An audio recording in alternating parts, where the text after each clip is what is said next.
नमस्कार मित्रांनो, आताच्या क्षणाची सर्वात मोठी बातमी समोर येत आहे। चला तर जाणून घेऊया काय आहे आजचा स्पेशल रिपोर्ट। सविस्तर बातमी जाणून घेण्यापूर्वी आपण चॅनलवरती नवीन असाल तर चॅनलला सबस्क्राइब करा आणि बेल आयकॉन प्रेस करायला विसरू नका।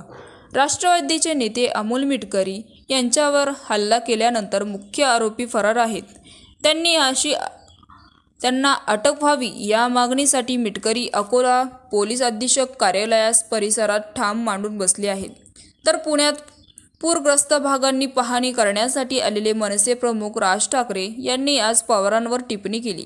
त्यावर मिटकरींनी ठाकरेंवर शेलक्या शब्दात प्रहार केला। ती टीका जिव्हारी लावल्याने मनसे कार्यकर्त्यांनी मिटकरी यांच्या वाहनाची तोडफोड केली। त्यावर पोलीस अधीक्षक कार्यालयास उपोषणाला बसलेल्या मिटकरींनी आपल्या पक्षाच्या आमदारांना सुनावले। त्यांच्या नेत्यांवर थोडे बोलले तरी ते लोक अंगावर येतात।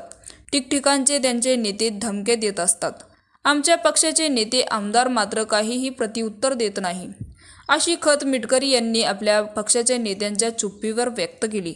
या झालेल्या प्रकारावर नाशिकमध्ये अजित पवारांना छेडले असता त्यांनी कोणी कायदा हातात घेतला तरी त्यांच्यावर कारवाई केली जाईल, असा इशारा देखील त्यांनी दिला।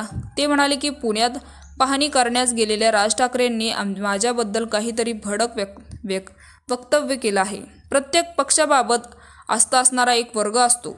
प्रत्येकाने बोलताना रामन्य बाळगावे।